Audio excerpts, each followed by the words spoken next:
Graças e paz a todos. Vamos dar continuidade ao nosso curso teológico, um módulo sobre teologia bíblica de missões. Nós vamos tratar hoje sobre a missão no Antigo Testamento. Na aula passada nós já tratamos sobre alguns conceitos missiológicos. Tá? Se vocês quiserem, tem aqui o link do vídeo na descrição, vocês podem acompanhar. E na aula de hoje nós vamos tratar mais especificamente de uma leitura do Antigo Testamento dentro do aspecto missionário. Então tem bastante assunto, bastante conteúdo importante para nós aprendermos juntos.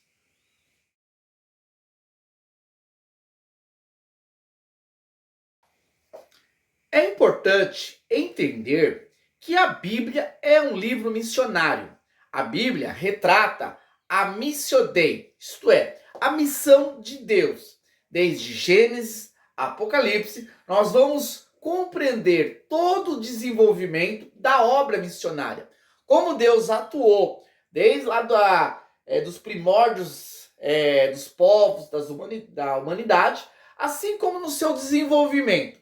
Pensando desta forma, nós vamos compreender melhor que o Antigo Testamento aborda vários momentos desta obra missionária. Cada personagem vivenciando as suas realidades, ali nós estamos entendendo a obra missionária sendo desenvolvida para que no Novo Testamento ela possa ser completada com a chegada de Jesus. Por isso é importante que ao ler o Antigo Testamento, nós possamos analisar cada momento importante da obra missionária.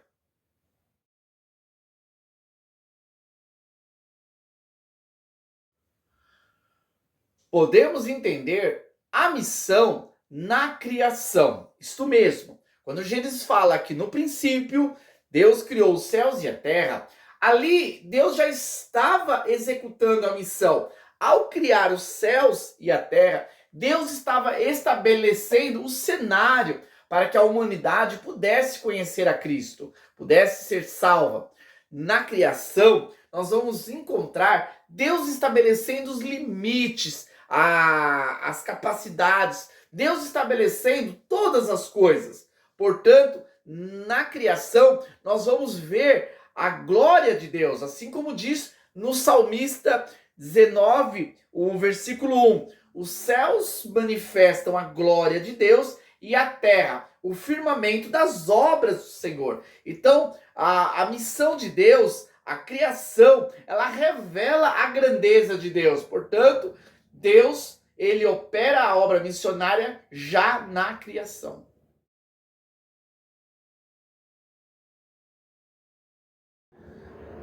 Assim como há um propósito na criação de todas as coisas, há também um propósito na criação humana. O texto que retrata isso é o texto de Gênesis 1:26. Façamos o homem segundo a nossa imagem e a nossa semelhança. Ali, quando o texto fala sobre imagem e semelhança de Deus, está relacionado à autoridade. Deus nos criou, Deus criou o homem para ser autoridade sobre a obra criada. Nesse caso, a glória de Deus, o poder de Deus, a soberania de Deus, ela seria manifestado através da criação humana. Os seres humanos foram criados para, através das suas ações, das suas vidas, eles refletirem a glória de Deus. Ainda sobre o foco missionário, é importante destacar que o propósito de Deus na criação humana é que essa glória que era revelada no ser humano pudesse se espalhar por toda a terra. Nesse caso, a glória de Deus seria espalhada através da humanidade que iria preencher a terra.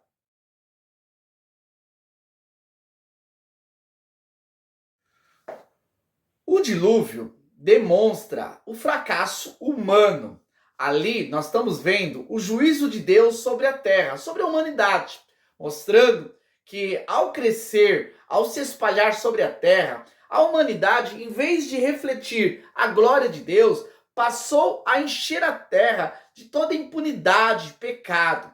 Entretanto, Deus, que é Senhor da obra, ele levanta Noé como sendo o homem escolhido para preservar a humanidade.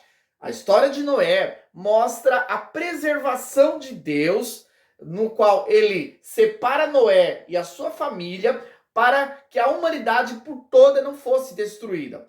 Ao sair da arca, Noé, ele recebe o chamado de Deus de multiplicar, frutificar e espalhar-se por toda a terra. Isso mostra que o desígnio de Deus, que a sua glória manifestada ali no propósito da criação humana, permanecia através do legado de Noé. Noé deveria dar continuidade àquilo que Deus mandou, estabeleceu para Adão.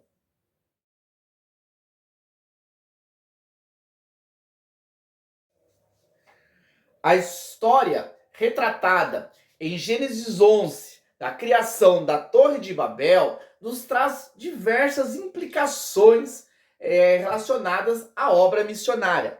Primeiramente, nós vamos ver que o homem, por sua rebeldia, ele tenta sempre se afastar dos desígnios de Deus.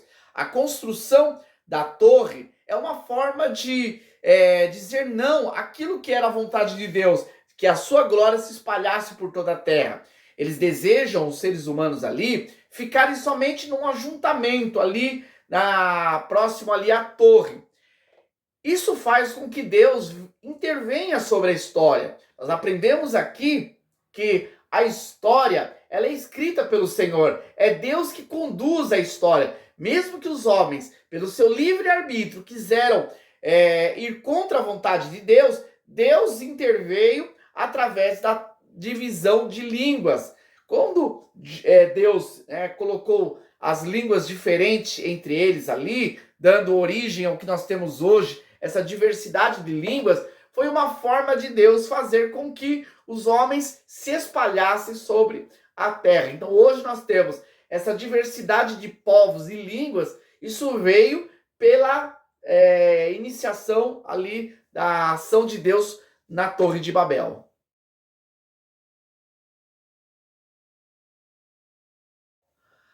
Até Gênesis 11, Deus está tratando a obra missionária de uma forma geral. Ele separa Adão para que seja o pai da humanidade. Deus restaura Noé para que ele seja o preservador da humanidade. E ele espalha a humanidade por meio da Torre de Babel, da divisão de línguas. Porém, agora o mundo ele está permeado por vários povos. E Deus escolhe Abrão para ser o pai de uma grande nação. Abrão, ele é considerado o pai da fé, porque através de Abrão, Deus está preparando um povo. O povo que seria o povo da promessa, o povo que receberia a Jesus como Salvador. E esse Jesus que viria para abençoar todas as famílias da terra. Portanto, Abrão, ele é o missionário do Antigo Testamento. É ele que vai ter a responsabilidade de receber o evangelho. E a partir da fé de Abraão, nós vamos ter a fé que aponta para Jesus, a fé que salva o mundo.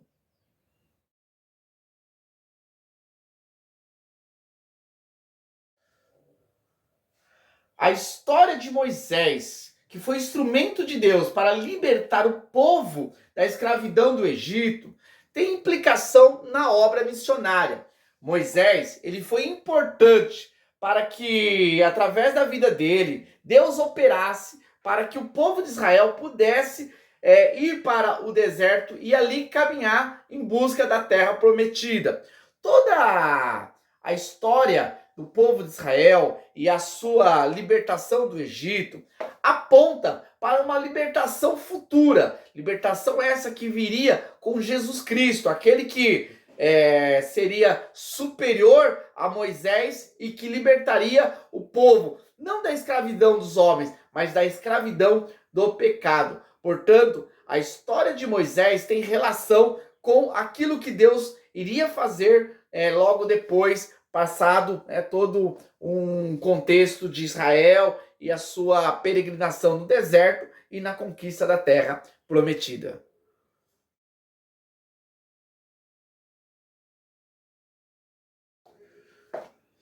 A história de Davi nos traz diversas implicações teológicas e missiológicas.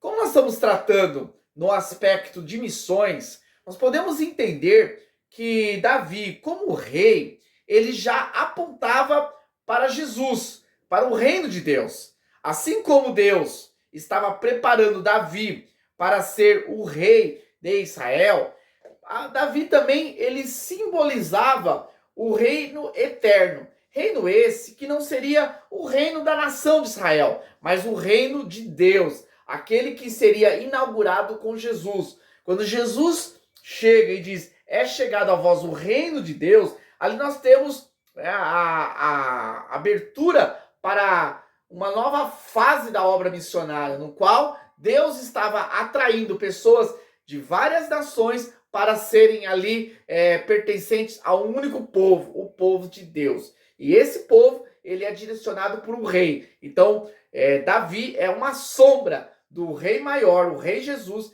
que viria no tempo determinado.